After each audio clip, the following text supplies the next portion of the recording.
I hope you are absolutely fine. चलिए आज हम यूनिट नंबर 2 स्टार्ट करते हैं 11th क्लास की काइनेमेटिक्स। सबसे पहले हम बात करेंगे काइनेमेटिक्स है क्या। काइनेमेटिक्स हमारी दो चीजों से मिलकर बनी है। काइनेमेटिक्स, इसमें एक वर्ड है काइने और एक वर्ड है मैटिक्स। काइने का मतलब होता है मोशन और मैटिक्स का मतलब होता है मैथमेटिक्स, मैथ्स। इसमें हम मैथ्स के रूल के बिहाफ पर मोशन पढ़ेंगे, यानी कि मैथ का एक बहुत बड़ा कंसेप्ट है, एक बहुत बड़ा रोल है इस यूनिट में। विदाउट मैथमेटिक्स हम इसमें कुछ नहीं कर सकते। तो काइनेमेटिक्स, काइने का मतलब मोशन के विषय में स्टडी करेंगे, मैटिक्स का मतलब हम मैथमेटिक्स के थ्रू मोशन के विषय में स्टडी करेंगे।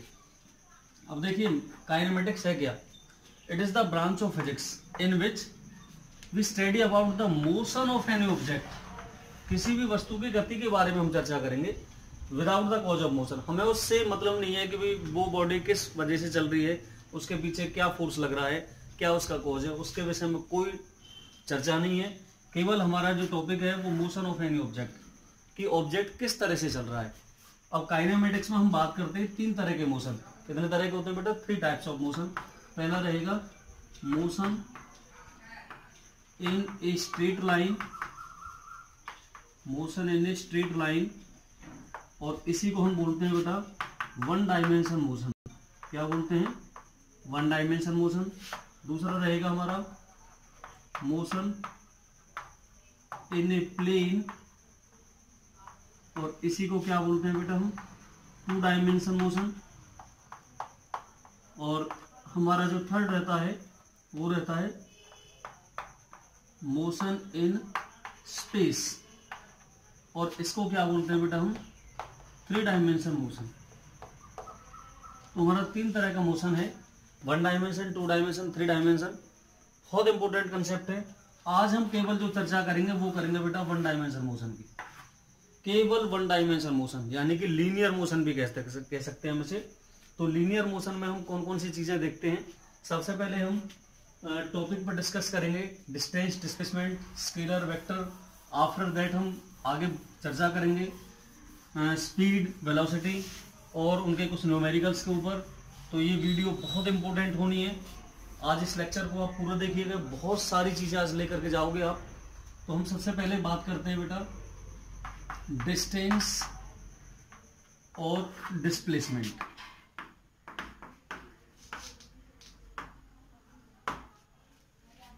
सबसे पहले आप समझो इन चीजों को। ये हमारी दूरी है और इसको हम क्या बोलते हैं? विस्थापन। इसको हम दूरी कहते हैं और इसको बोलते हैं विस्थापन। ये है क्या? लेट अस सपोज बेटा हमको ये हमारा स्कूल है, ये हमारा हाउस है। हम स्कूल से घर जाते हैं तो एक रास्ता ये हो गया किसी का जाने का ये रास्ता है एक पर्टिकुलर जगह से, या फिर मैं ये कह सकता हूं बेटा ये कोई ए पॉइंट है और ये कोई बी पॉइंट है। हमें ए से बी जाना है तो एक बच्चा ऐसे जाता है, ए से बी इस पाथ को फॉलो करता है। एक बच्चा ऐसे जाता है, ए से बी एक इस पाथ को फॉलो करता है। ये हमारा 1 नंबर का पाथ हो गया, हमारा 2 नंबर का हो गया। और एक बच्चा ऐसे जाता है ए टू बी, ये हमारा 3 पाथ हो गया। तो 3 रास्ते हैं ए से बी तक जाने के। अब देखिए ये ए और बी और सी, ये तीनों ही डिस्टेंसेज हैं। तीनों क्या हैं? डिस्टेंसेज।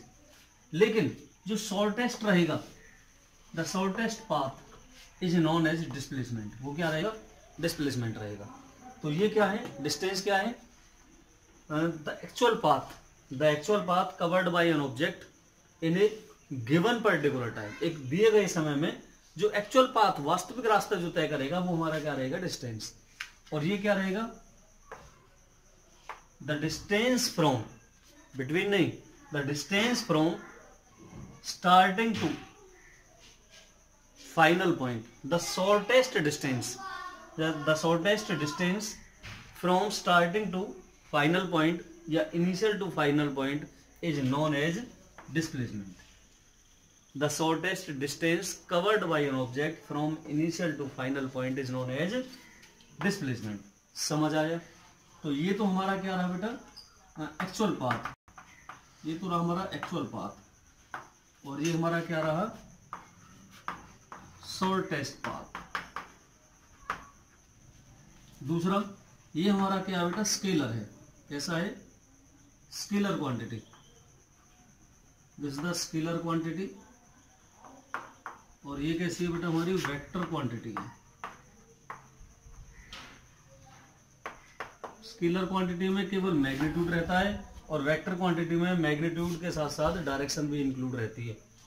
अब हम बात करते हैं एक चीज की, कि जो हमारा डिस्टेंस है, डिस्टेंस ऑलवेज ग्रेटर देन, किससे, डिस्प्लेसमेंट से। लेकिन ध्यान रखना, ऑलवेज ग्रेटर देन के साथ साथ इक्वल टू है, इसके बराबर भी हो सकता है, अदरवाइज ग्रेटर तो रहेगा ही रहेगा। और यहाँ पर बेटा उल्टा हो जाएगा ये पॉइंट, जो हमारा डिस्प्लेसमेंट है वो लेस देन भी हो सकता है, इक्वल टू भी हो सकता है, किसके, डिस्टेंस के। ठीक है, आगे हम बात करते हैं कि जो हमारा डिस्टेंस है वो बहुत सारे पाथ रख सकता है। ठीक है, इट फॉलो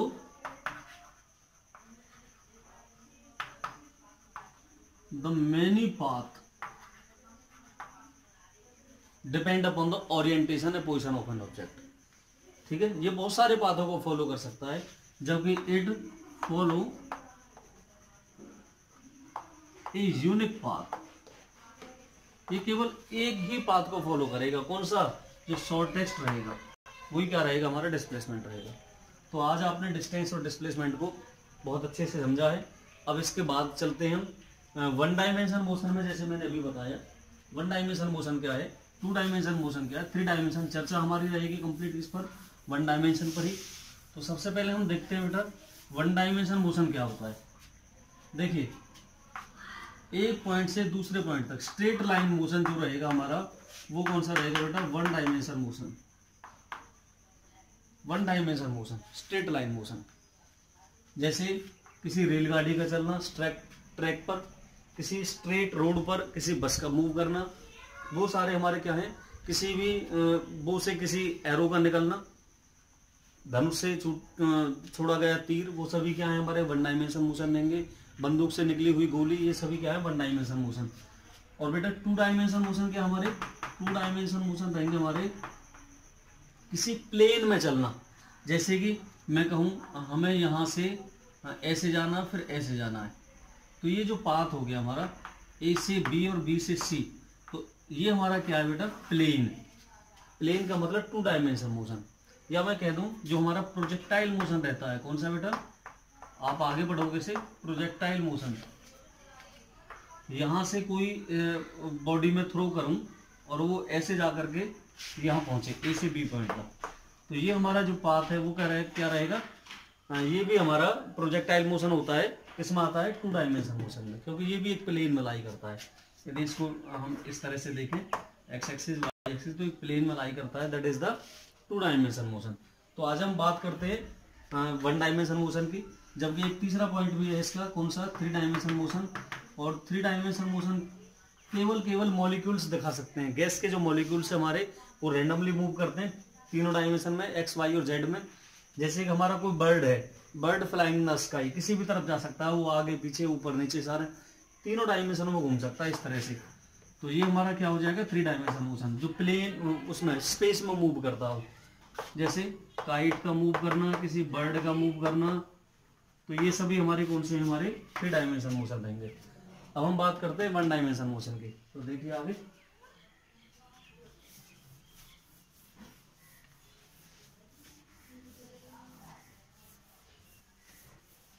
कुछ हम डिस्टेंस डिस्प्लेसमेंट के ऊपर ही ले लेंगे आगे, जो न्यूमेरिकल्स वगैरह लेंगे, और फिर आपके स्पीड चलेगी, एवरेज या जो भी स्पीड रहेगी। तो सबसे पहले हम बात करते हैं बेटा कि एक ए पॉइंट से बी पॉइंट तक इस तरह से कोई पर्सन मूव कर रहा है, ए से बी पॉइंट तक वो पर्सन मूव करता है। और ये एक तरह से आप ये समझ सकते हो किसी सर्कल का आधा पार्ट है, ऐसे बना लो आप।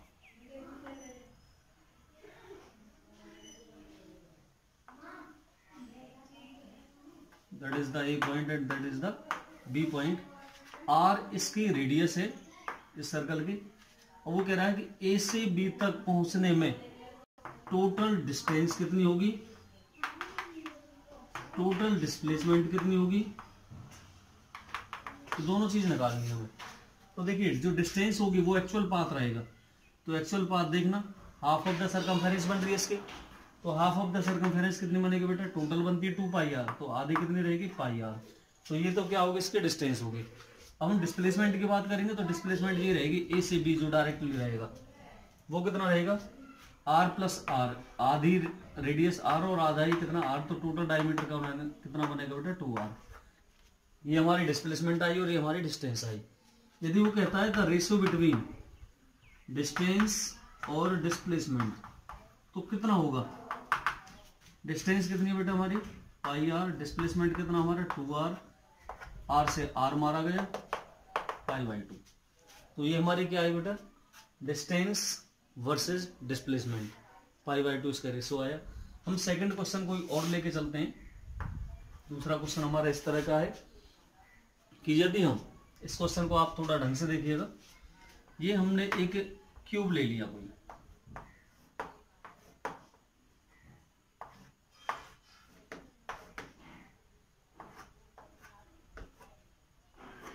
ये हमारा क्यूब हो गया क्यूब।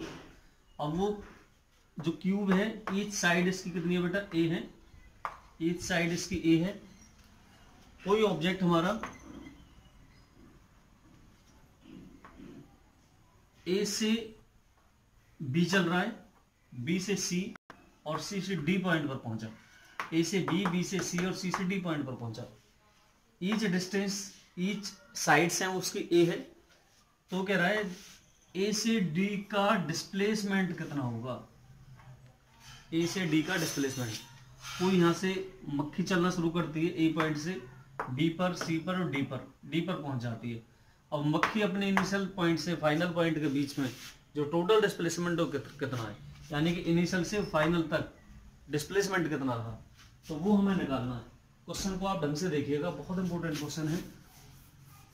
देखिए किस तरह से देखेंगे हम, जब वो ए से जाएगा, इसके दो तरीके हैं करने के क्वेश्चन के। एक तरीका तो ये है कि ये इसका एक डायगोनल हो गया, पहले इसे देख लो आप, इसको, ये क्या हमारा एक तरह से पैरेललोग्राम में रेक्टेंगल है, तो इसके ये जो साइड होगा ये क्या बन गया, इसका डायगोनल या हाइपोटेन्यूज बन जाएगा इस और इस साइड का।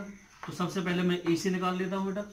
ए सी कितना होगा पाइथागोरस थ्योरम से, इस साइड का स्क्वायर प्लस इस साइड का square, A square plus A square. अब ए सी निकाल लिया हमने। अब केवल इस ट्रायंगल को देखो आप, इस वाले को, ये ईच साइड इसकी 90 डिग्री पर रहेंगे, ध्यान रखना ये।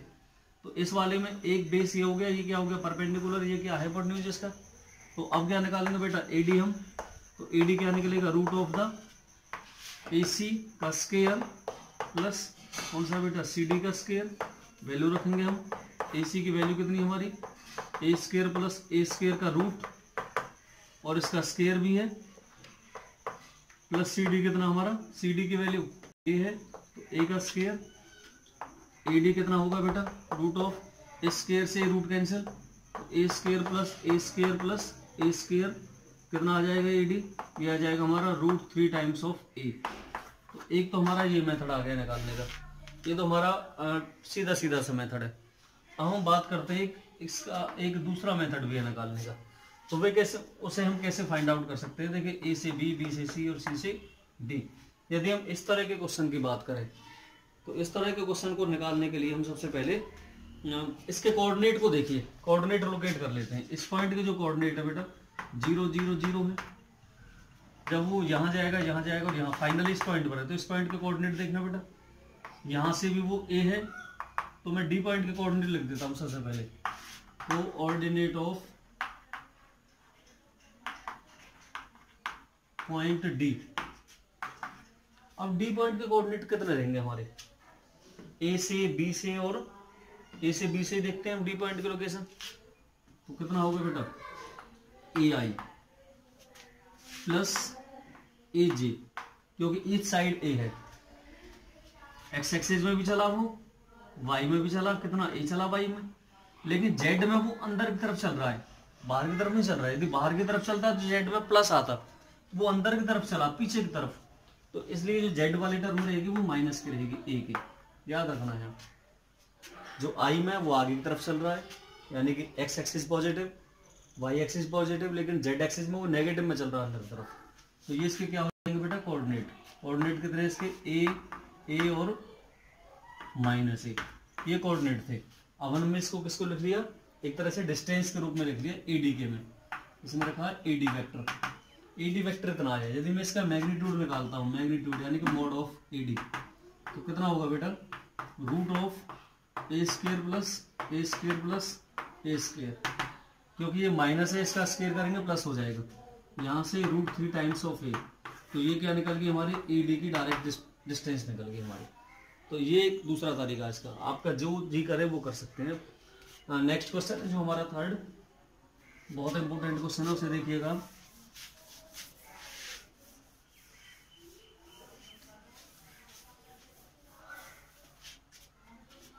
जो हमारा नेक्स्ट क्वेश्चन है वो ये है कि कुछ सर्कल है, एक कोई ऑब्जेक्ट ए पॉइंट से स्टार्ट कर रहा है चलना, और ऐसे चलते हुए वो यहाँ इस बी पॉइंट पर आकर के रुक जाता है, ए पॉइंट से बी पॉइंट पर, यानी कि मैं कह सकता हूँ 1/4 ऑफ इट्स सरकमफेरेंस, वो टोटल सरकमफेरेंस का 1/4 पार्ट चलता है। यदि इसकी रेडियस में आर लेके चलूँ बेटा, कितने लेके चलूँ, रेडियस इसकी आर मानी मैंने, जिसका ओरिजिन हो गया, तो वो कह रहा है कि डिस्प्लेसमेंट कितना चलेगा ए से बी तक, डिस्प्लेसमेंट इसका ये रहेगा, ये कितना चले ए से बी तक, ए से बी का उसने डिस्प्लेसमेंट पूछा है। तो सेंटर पर एंगल कितना रहेगा बेटा, 90 डिग्री एंगल रहेगा सेंटर पर। तो इसका एक तरीका है निकालने का, देखिए ये क्या है, इसका हाइपोटेन्यूज हो जाएगा ट्रायंगल का, ये परपेंडिकुलर और ये बेस, तो हम पाइथागोरस थ्योरम अप्लाई कर देंगे यहाँ से, और जो हम ए बी निकालेंगे वो क्या आएगा बेटा, रूट ऑफ ए ओ का स्क्वायर प्लस ओ बी का स्क्वायर, और यहाँ से ये वैल्यू कितनी हमारी, आर का स्क्वायर प्लस आर का स्क्वायर, 2r का स्क्वायर, 2 बाहर आ जाएगा, रूट आर बाहर आ जाएगा, √2 अंदर, तो ये कितना आ जाएगा, रूट ऑफ 2r। ए से बी का क्या आ गया, डिस्प्लेसमेंट आ गया। यदि एक तो ये क्वेश्चन हो गया, एक इस क्वेश्चन को थोड़ा सा मैं बदल देता हूँ, फिर पूछता हूँ आपसे कितना होगा, थोड़ा सा क्वेश्चन में ट्विस्ट कर रहा हूं मैं। इस क्वेश्चन को आप देखिए और नेक्स्ट को देखिएगा, इस तरह से समझो, ये हमारा सर्कल हो गया, कोई ऑब्जेक्ट हमारा यहां से चलना स्टार्ट करता है ए पॉइंट से, और वो ए पॉइंट से चलता हुआ इस तरह से पहुंचता है बी पॉइंट पर, वो बी पॉइंट पर पहुंच गया, ए पॉइंट से बी पॉइंट तक पहुंचता है। अब रेडियस इसकी वही है, आर ही रेडियस है, ये सेंटर हो गया इसका, आर इसकी रेडियस होगी बेटा। अब सेंटर पर कितना एंगल बना रहा है, वो 120 का एंगल बना रहा है, कितना एंगल बना रहा है सेंटर पर, 120 का। अब इसका डिस्प्लेसमेंट कितना होगा ए से बी तक, ये डिस्प्लेसमेंट शॉर्टेस्ट पाथ। अब सेंटर पर एंगल कितना, 120 का एंगल है, एंगल हमारा कितना बन रहा है सेंटर पर, 120 का। तो हमें डिस्प्लेसमेंट निकालनी है बेटा ए से बी तक की क्या होगी। आपको मैं ऑप्शन भी दे देता हूं यहां से, जो पहला ऑप्शन रहेगा वो है आपका 2r, जो दूसरा ऑप्शन रहेगा वो है आपका, मैं आपको सारे ऑप्शन दे देता हूं इसके, एक ऑप्शन है इसका r/, ये √3r, एक ऑप्शन है इसका √3/2r, और एक ऑप्शन है इसका जो लास्ट वाला है वो ऑप्शन है √2 - 1 × r। अब देखना इसमें से कौन सा सही है, ये आप देख लेना एक बार, चेक करके वीडियो को पॉज करके देख लेना, अदरवाइज मैं कंटिन्यू करता हूँ क्वेश्चन को। देखिए यदि इस तरह का क्वेश्चन हो तो एक तो इसका डायरेक्ट फॉर्मूला निकालने का, या तो आप फॉर्मूले के अकॉर्डिंग चल सकते हो, यदि फॉर्मूला आप नहीं देखना है तो फिर इससे कैलकुलेशन करके कर सकते हो। तो देखिए इसका जो फॉर्मूला है सीधा वो रहेगा हमारा ए बी, इस तरह का कोई भी क्वेश्चन आ जाए तो 2r sin ऑफ द θ/2, ये हम डायरेक्ट फॉर्मूला अप्लाई कर सकते हैं और यहाँ से निकाल सकते हैं इसे। देखिए 2r sin of the, what is the value of the angle, 120/2, कितना आ जाएगा बेटा, 2r sin 60, और sin 60 की वैल्यू कितनी होती है बेटा, साइन 60 की हमारी वैल्यू होती है √3/2, 2 से 2 कैंसिल, तो आंसर आया हमारा √3r। देखना कौन सा ऑप्शन है, ये हमारा सेकंड ऑप्शन यहाँ से करेक्ट हो जाएगा। तो ये तो आ गया एक डायरेक्टली फॉर्मूला। यदि आप थोड़ा सा इस फॉर्मूले को खोल करके देखते हैं तो क्या होगा, वो चीज भी मैं आपको समझा देता हूं। ये फॉर्मूला बना कहां से हमारा, देखिए यदि हम इस डायग्राम को अंदर से देखें तो इस तरह से बना हुआ डायग्राम हमारा, ये हमारी दोनों रेडियस होगी और ये हमारी क्या होगी बेटा, आर्क होगी एक तरह से। ये सेंटर हो गया, ये हमारा ए पॉइंट हो गया और ये हमारा बी पॉइंट हो गया। ये रेडियस यदि मैं r1 मानता हूँ, ये रेडियस मैं r2 मानता हूँ, ये हमारी डिस्प्लेसमेंट होगी d। यहाँ कुछ एंगल बन रहा है, जो भी एंगल बन रहा है थीटा एंगल माना मैंने। अब सबसे पहले देखो बेटा, इसे वेक्टर में कन्वर्ट करते हैं। a से b एक वेक्टर हो गया, ये o से a एक वेक्टर, a से b एक वेक्टर हो गया और एक वेक्टर हो गया हमारा o से b। तो यहाँ दोनों की हेड हेड टच हो रही है, इसका मतलब रिजल्टेंट आपका कौन सा रहेगा, OB। ये टेल, ये हेड, इसके ये टेल, ये हेड, और इसका भी हेड यहाँ और इसका भी हेड यहाँ, दोनों टेल टेल है। तो ये हमारा जो R2 रहेगा that is the resultant vector direction के ऊपर। और जब हम जानते हैं रिजल्टेंट वेक्टर क्या होता है, sum of the other two vectors, तो R1 प्लस D हो जाएगा। यदि यहाँ से बेटा D निकालते हैं तो R2 माइनस R1 हो जाएगा। अब जैसे हम जानते हैं, निकालने का तरीका क्या है इसका, जब भी हम कभी डिस्टेंस निकालते हैं तो फॉर्मूला क्या है इसका, ये फॉर्मूला रहता है बेटा a का स्क्वायर प्लस b का square minus 2ab cos of the theta. ये रहता है घटने वाले में, सब्ट्रैक्शन वाले में, और ऐड होने वाले में यहाँ प्लस आ जाता है, ध्यान रखना ये चीज। तो d इक्वल टू बेटा, अब देखिए दोनों जो आपकी R1 R2 है वो किसके इक्वल है, R1 equal to R2 equal to R, क्योंकि सर्कल की रेडियस क्या है, सेम है, दोनों तरफ रेडियस R है। तो आप दोनों जगह क्या रख सकते हो बेटा, R रख सकते हो, A की जगह भी B की जगह भी। तो R square plus R square minus 2R into R square cos of the theta. अब यहाँ से क्या हो जाएगा, D equal to 2R square, बेटा 2R स्क्वायर यहाँ से क्या ले लूंगा मैं, कॉमन ले लूंगा, अंदर क्या आएगा 1 minus cos of the theta. अब यहाँ से D equal to root of 2R square. अब इसका एक फॉर्मूला रहता है बेटा, कौन सा, 2 साइन स्क्वायर थीटा बाई 2। कौन सा फॉर्मूला है इसका, 1 माइनस कॉस थीटा होता है बेटा 2 साइन स्क्वायर थीटा बाई 2। ये मैथमेटिकल रिलेशन है। यहाँ से 2 2 जा 4, जब इसे बाहर लेंगे हम 2 2 जा 4, तो 4 में से तो 2 बाहर जाएगा बेटा रूट से बाहर, और R स्क्वायर में से एक R बाहर जाएगा, अंदर कितना बचेगा हमारा, अंदर बचा हमारा साइन स्क्वायर थीटा बाई 2। अब देखिए साइन स्क्वायर को जब हम बाहर लेंगे तो इनटू में कितना आ जाएगा, साइन थीटा बाई 2। और देखना यही हमारा फॉर्मूला नहीं था जो मैंने बताया था, 2R sine of the theta by 2, 2R sine of the theta by 2। तो इस तरह से हम इस कंसेप्ट को कंप्लीटली सॉल्व कर सकते हैं। बहुत इंपॉर्टेंट टॉपिक है, सारे टॉपिकों को आप जरूर देखिएगा इनको, और वीडियो को कभी स्क्रिप्ट नहीं करिएगा, पूरी कंप्लीट वीडियो देखिए। जो नेक्स्ट टॉपिक रहेगा हमारा वो आता है बेटा एवरेज स्पीड, एवरेज वेलोसिटी। तो इससे पहले हम बात करते हैं स्पीड क्या है, वेलोसिटी क्या है, कितने टाइप्स की हैं स्पीड वेलोसिटी, तो वो चीज देखिएगा। अब हमारा जो नेक्स्ट है वो टॉपिक है बेटा स्पीड, और दूसरी तरफ क्या हमारी वेलोसिटी। दोनों में ज्यादा अंतर नहीं है। जो स्पीड होती है वो होती क्या है, स्पीड होती है हमारी एक्चुअली डिस्टेंस अपॉन टाइम, और जो वेलोसिटी होती है वो रहती है हमारी डिस्प्लेसमेंट अपॉन टाइम। ये आपने टॉपिक्स लगभग 9th-10th में पढ़े होंगे, आपने की हुई है 9th-10th सारी चीजें। तो डिस्टेंस अपॉन टाइम और डिस्प्लेसमेंट अपॉन टाइम वेलोसिटी रहेगी। अब हम बात करते हैं बेटा, ये हमारी स्केलर क्वांटिटी रहती है, कैसी होती है स्केलर, और ये हमारी कैसी रहती है बच्चा, वेक्टर। बात करते हैं इसकी टाइप्स की। बेसिकली 4 टाइप्स रहती हैं इसकी। पहली कौन सी रहेगी बेटा, यूनिफॉर्म। दूसरी क्या रहती है, नॉन यूनिफॉर्म।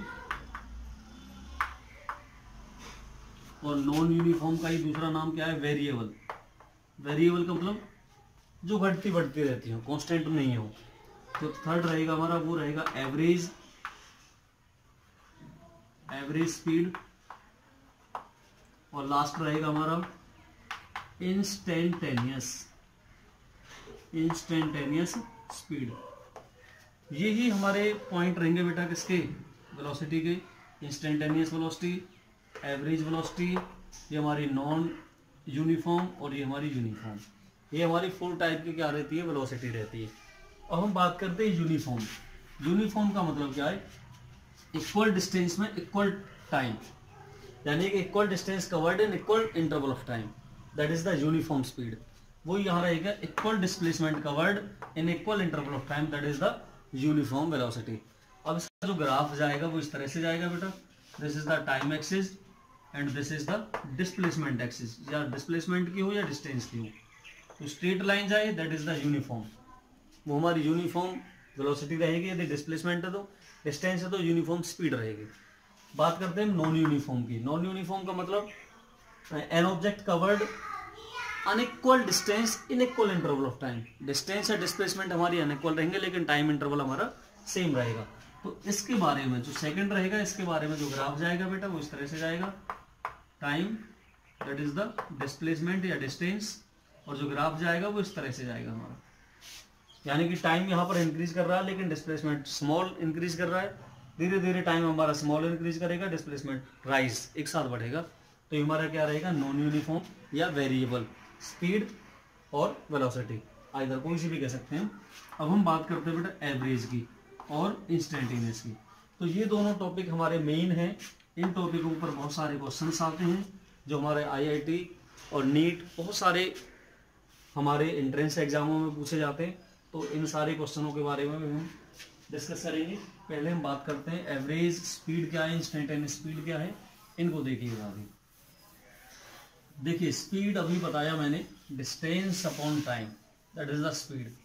और जहां एवरेज की बात करते हैं तो एवरेज जो वर्ड यूज करते हैं वो करते हैं लॉन्ग के लिए। जब बहुत ज्यादा डिस्टेंस कवर्ड करते हैं तब वो सब देखते हैं एवरेज क्या है, इसकी एवरेज क्या निकली। तो वो क्या रहेगा हमारा, एवरेज स्पीड या वेलोसिटी। और एक आता है बेटा हमारा इंस्टेंटेनियस स्पीड या वेलोसिटी। लार्ज टाइम के लिए तो एवरेज निकलता है बेटा, और वेरी शॉर्ट टाइम के लिए क्या निकलता है हमारा, इंस्टेंटेनियस। इस इंस्टेंटेनियस को बोलते हैं क्षणिक, क्षण भर के लिए। किसके लिए बेटा, क्षण भर के लिए। जो भी चीज क्षण भर के लिए यूज हो वो हमारी इंस्टेंटेनियस होती है। देखिए लार्ज स्केल पर जब हम टाइम का यूज करते हैं, लार्ज टाइम के लिए आता है बेटा डेल्टा टी, और जहां भी हम शॉर्ट स्मॉल टाइम के लिए यूज करते हैं वहां dt आता है। क्या आता है बेटा, dt। ये सबसे इंपॉर्टेंट बात है, लार्ज टाइम के लिए डेल्टा टी और स्मॉल टाइम के लिए dt। तो टोटल लेट अस सपोज मैं ए पॉइंट से चलना शुरू करता हूँ, बी पॉइंट हमारा फाइनल है, बीच में हमारी स्पीड कम हुई, कहीं ज्यादा हुई, अलग अलग जगह के हिसाब से हमारी स्पीड रही। तो ए से बी तक जाने में औसत स्पीड क्या रहेगी, तो हम क्या करते हैं बेटा, total distance covered upon total interval of time, ये क्या रहेगा हमारा एवरेज स्पीड। तो टोटल डिस्टेंस यहाँ से यहाँ तक जाने में मैंने माना बेटा डेल्टा एस चला हूँ, delta S is the change in speed, sorry distance, upon time कितना उसका डेल्टा टी। तो ये क्या रहेगा हमारा एवरेज स्पीड, क्या रहेगा बेटा, एवरेज स्पीड या displacement, delta S over delta T. अब क्या करें, यदि हम इस टाइम को बहुत छोटा कर दें तो हमारी एवरेज स्पीड क्या बन जाएगी, इंस्टेंटेनियस स्पीड बन जाएगी। यदि हम इस लार्ज टाइम को शॉर्ट टाइम कर दें तो हमारी क्या बनेगी, इंस्टेंटेनियस स्पीड, इंस्टेंटेनियस स्पीड। तो क्या होगा बेटा, delta S over delta T. अब हमें क्या करना है, यहां लिमिट लगा देंगे हम कि डेल्टा टी टेंड्स टू 0। जैसे ही लिमिट लगी टाइम क्या हो गया हमारा, शॉर्ट हो गया, वेरी शॉर्ट। और जैसे ही हमारा टाइम वेरी शॉर्ट होगा तो डेल्टा एस ओवर, अब ये डेल्टा जो टी है वो हमारा क्या बन जाएगा, डी टी। जैसे ही टाइम डी टी बना तो यहाँ डेल्टा काउंट नहीं होगा, अब डी एस काउंट होगा। तो D S over D T is the instantaneous speed. समझ आया आपको, ये जो डेल्टा टी है, जैसे हमने टाइम को 0 का मतलब वेरी स्मॉल, फिक्स 0 नहीं है, जीरो के नजदीक है, सिमिलर, जैसे ही जीरो के नजदीक टाइम पहुंचा तो हमारा ये जो स्पीड है वो पर्टिकुलर स्पीड निकल करके आ गई। या कह सकते हैं the speed of an object at a particular position और एट ए पर्टिकुलर टाइम, या instant of time, that is called the instantaneous speed. जैसे कि लेट अस सपोज हम ऐसे चल रहे हैं, हमारी गाड़ी की स्पीड 60 किलोमीटर पर आवर है।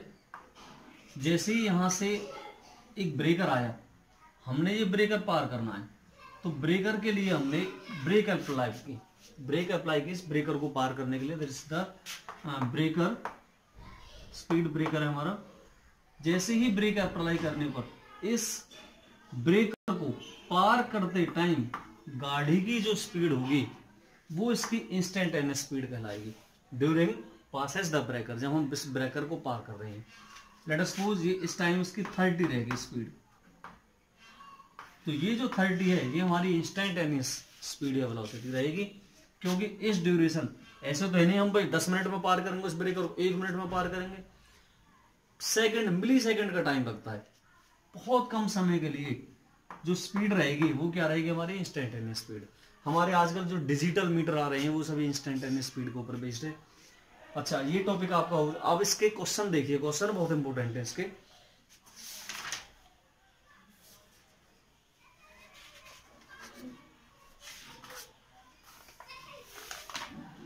देखिए पहला जो क्वेश्चन रहेगा हमारा वो इस तरह से रहेगा कि एक कोई पर्सन है, वो पर्सन चलना शुरू करता है, पहले वो ईस्ट में चलता है, फिर वो वेस्ट में चलता है। देखिए कोई पर्सन है, वो चल रहा है बेटा 3 किलोमीटर, या सॉरी 3 मीटर, मीटर ले लो, 3 मीटर तो चल रहा है वो ईस्ट में। कहाँ चल रहा है, ईस्ट में। 3 मीटर चलता है वो ईस्ट में। कितना टाइम ले रहा है यहां तक पहुंचने में, 2 सेकंड। कितना टाइम ले रहा है, 2 सेकंड। अब वो कह रहा है कि वापसी 2 मीटर, ए से बी गया वो, अब वापसी वो बी से ए तक जाने में 2 मीटर डिस्टेंस ट्रेवल कर रहा है, और वो कर रहा 3 सेकंड में। कितने टाइम में, 3 सेकंड में। समझो आप, पहले वो गया ए से बी 3 मीटर डिस्टेंस 2 सेकंड में ईस्ट डायरेक्शन में। अब वो बी से ए जा रहा है, किसमें, वेस्ट डायरेक्शन में। कितना जा रहा है, 2 मीटर इधर, और कितने टाइम में, 3 सेकंड में। तो क्वेश्चन में सबसे पहले पूछा गया उसने, पहले तो ये बताइए कि टोटल डिस्टेंस कितनी है, फिर टोटल डिस्प्लेसमेंट कितनी है, फिर दूसरे पॉइंट में पूछा उसने एवरेज स्पीड कितनी है, और एवरेज वेलोसिटी कितनी है। बहुत इंपॉर्टेंट क्वेश्चन है, समझिएगा। पहले डिस्टेंस की बात करते हैं। डिस्टेंस क्या होती है बेटा, टोटल डिस्टेंस कवर्ड, या एक्चुअल पाथ, जहां से वो गया और जैसे आया। तो टोटल देखिए, 3 किलोमीटर इधर, 2 किलोमीटर इधर, टोटल डिस्टेंस कितनी होगी, 3 + 2 5। तो 3 + 2 टोटल होगी बेटा 5 किलोमीटर। ये तो होगी हमारी डिस्टेंस। अब आ जाइए डिस्प्लेसमेंट पर। 3 किलोमीटर वो इधर चला, एक डायरेक्शन को हम पॉजिटिव ले लेते हैं, 3 किलोमीटर इधर चला, वापसी कितना आया, वो 2 किलोमीटर 2। तो डायरेक्शन अपोजिट है, अपोजिट की वजह से नेगेटिव रहेगा, -2। तो 1 जो किलोमीटर आया वो क्या आ गया, हमारा displacement. Are you okay? Now next is the average speed. अब एवरेज स्पीड कैसे निकालेंगे, स्पीड का वही formula, total distance upon total time. Total distance 3 इधर चला और 2 इधर चला, मैं इधर चला तो उधर चला, तो 3 + 2 कितना हो गए, 5 हो गए। तो यहां से बेटा 5 तो होगी हमारी टोटल डिस्टेंस। अब टाइम लगाओ, 2 सेकंड इधर जाने में और 3 सेकंड इधर जाने में, टोटल टाइम भी कितना हो गया, 5 सेकंड। 5/5 = 1 मीटर पर सेकंड। ये क्या आ गई, इसकी एवरेज स्पीड आई, क्योंकि एवरेज स्पीड का फॉर्मूला हमारा total distance upon total time. ये हमारा टाइम सेकंड में है और डिस्टेंस हमारी मीटर में है। 5 से 5 कैंसिल हो गए, 1 मीटर पर सेकंड। अब नेक्स्ट है हमारा बेटा एवरेज स्पीड। स्पीड के लिए टोटल डिस्प्लेसमेंट। डिस्प्लेसमेंट हम पहले बता चुके, 1 है इसका। टोटल टाइम कितना है उसका, टाइम तो वो लेगा ही लेगा। टोटल टाइम कितना, 3 + 2 कितना हो जाएगा, 5। तो 1/5 मीटर पर सेकंड, या हम कह सकते हैं 0.2 मीटर पर सेकंड। ये क्या रहेगी बेटा, उसकी एवरेज वेलोसिटी रहेगी। तो ये क्वेश्चन इस तरह से था। जो नेक्स्ट क्वेश्चन है हमारा वो ये है, वो कह रहा है कि एक car goes from A to B, एक कार ए से बी तक जाती है at v1 speed and return b2 at v2 speed, find its average velocity and average speed. देखिए बहुत अच्छा क्वेश्चन है, आप समझिएगा क्वेश्चन को कि ए से बी जा रहा वो किस स्पीड से, v1 स्पीड से, और वापसी आ रहा वो बी से ए किस स्पीड से, v2 स्पीड से। ए से जा रहा बेटा बी, जाते टाइम इसकी स्पीड है v1, अब वो वापसी आ रहा है बी से ए और आते टाइम स्पीड है उसकी v2। v1 जाते टाइम स्पीड है और v2 इसकी आते टाइम स्पीड है। अब वो कह रहा है इसकी एवरेज वेलोसिटी क्या है, पहला पॉइंट में एवरेज वेलोसिटी और सेकंड पॉइंट में क्या है बेटा, एवरेज स्पीड। दोनों चीज पूछी उसने। सबसे पहले माइंड सेट करो आप कि ए से बी गया और बी से ए गया, इसका मतलब डिस्टेंस दोनों बार उसने इक्वल ट्रेवल की। मैंने माना डी डिस्टेंस उसने जाने में ली और डी डिस्टेंस उसने आने में ली, तो टोटल डिस्टेंस कितनी हुई बेटा, जो हमारी टोटल डिस्टेंस आएगी वो कितनी आएगी, D plus D 2d distance उसने ट्रेवल की। मैंने माना ए से बी तक जाने में उसने t1 टाइम लिया और बी से ए तक आने में उसने t2 टाइम लिया। टाइम डिफरेंट रहेगा क्योंकि वेलोसिटी भी हमारी डिफरेंट है। सबसे पहले t1 टाइम निकालो, फिर t2 टाइम निकालो, फिर देखते हैं। अच्छा, जब हम वेलोसिटी की बात करेंगे बेटा, एवरेज वेलोसिटी, इधर गया वो d और इधर आया d, दोनों डायरेक्शन क्या रहेंगी, अपोजिट। तो इसका आंसर तो आपको बगैर ढूंढे मिल गया, क्योंकि जाने में वो d चला और आने में वो d चला, तो स्पीड d माइनस डी कितनी हो जाएगी, 0। ये क्या नाम है, डिस्टेंस। जब डिस्प्लेसमेंट ही हमारी 0 है तो एवरेज वेलोसिटी ऑटोमेटिकली क्या हो जाएगी, 0। तो पहला आंसर तो ये हो गया कि d डिस्प्लेसमेंट वो उधर गया, d डिस्प्लेसमेंट इधर आया, तो नेट डिस्प्लेसमेंट हमारी कितनी होगी, 0 होगी। तो इस वजह से इसकी एवरेज वेलोसिटी तो 0 होगी। अब बात करते हैं एवरेज स्पीड की। तो स्पीड के लिए बेटा हमें डिफरेंट पहले टाइम निकालने पड़ेंगे। यहाँ से यहाँ तक जाने में वो कितना टाइम लिया उसने, t1। तो समय बराबर दूरी बटे 4, डिस्टेंस में d चल रहा है और स्पीड कितनी है उसकी बेटा, v1। इसी तरह से यदि मैं t2 निकालूं तो d upon v2, total time कितना हो जाएगा, जो t होगा हमारा t1 प्लस t2, कितना हो जाएगा बेटा, d अपॉन v1 और d अपॉन v2। यदि मैं यहाँ से d कॉमन ले लूँ तो 1 upon v1 plus 1 upon v2, और ये क्या निकाल दिया बेटा हमने, टोटल टाइम निकाल दिया, t टोटल टाइम निकाल दिया हमने। अब हमें चाहिए क्या, एवरेज स्पीड। तो हमारा एवरेज स्पीड का जो फॉर्मूला है वो क्या होता है, total distance upon total time, total distance upon total time. Total distance d जाने में d आने में, टोटल कितना बेटा, 2d distance upon total time कितना, हमारा स्मॉल t अभी निकाला है, वैल्यू रख देंगे हम 2t अपॉन स्मॉल t की जो वैल्यू हमारी d अपॉन ये d into 1 upon v1 plus 1 upon v2। यहाँ से बच्चा v1 इंटू v2 क्या आ जाएगा, एलसीएम इसका, v1 से v1 कैंसिल होकर v2, यहाँ कितना आ जाएगा v1, ये बेटा d से d कैंसिल हो जाएगा, ये ऊपर जाएगी क्वांटिटी हमारी 2 into v1 into v2 upon कितना बचेगा नीचे, v1 प्लस v2। तो ये हमारी क्या आ गई बच्चा, एवरेज स्पीड आई हमारी, क्या आई ये, एवरेज स्पीड। इस क्वेश्चन को कम से कम आप 2 बार करिएगा, तब आपकी